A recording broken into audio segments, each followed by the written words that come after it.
Now I'd like to recognize Representative Hinson. Thank you, Mr. Chairman, and thank you to our ranking member for, again, bringing up our very important legislation that we're working on to make sure we have the resources to go after the bad actors who are continuing to undermine American manufacturing every single day.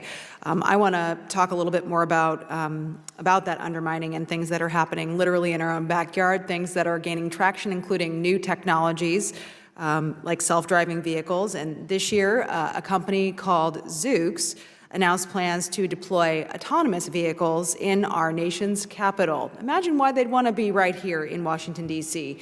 Zoox uses Chinese LiDAR from a company called Hinson in these cars. And Hinson, as we know, is a Chinese military company that is listed on the Department of War's 1260H list. And it was the subject of a letter that I led to the head of NASDAQ, the chair, and the CEO about their listing on our exchanges. We want them off of those exchanges if we're going to be funneling American dollars to things that are going to continue to undermine our country. Zoox's announcement to deploy this technology right here in Washington, D.C. raises some serious questions given their Chinese-reliant technology and their data collection. So, Ms. Dzenski, what are the national security implications here of allowing this PRC-based technology to gather and process data right here in our nation's capital, and what are some safeguards that we could put in place to prevent its misuse? Well, thanks for bringing up this example. I think it gets right to the point. As we move towards more sophisticated vehicles with the bells and whistles and features that consumers want, without controlling the technology and the supply chains associated with that, we're really at risk. And it presents a problem when we don't have these alternatives.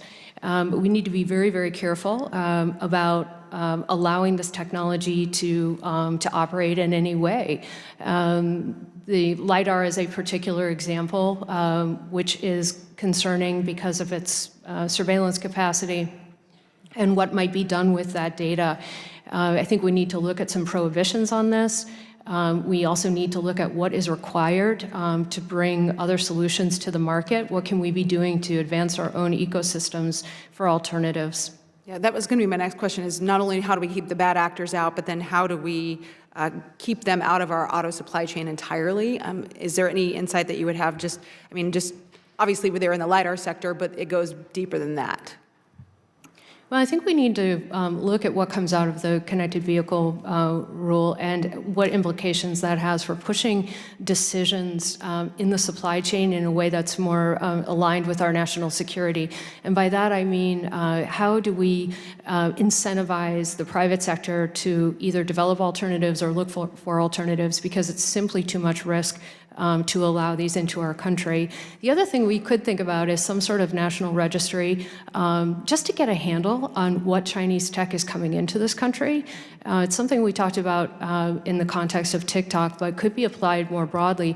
I'm not sure we even know the amount of Chinese tech in our markets. So we would need to get a handle on that. Right, we just see American made, but it may include all of those different components that could put us at risk. I do agree we need to be concerned about the vulnerabilities that exist there, because you think about the undeniable risk of the CCP firmware that's inside our cars, our trucks, vans, as you mentioned.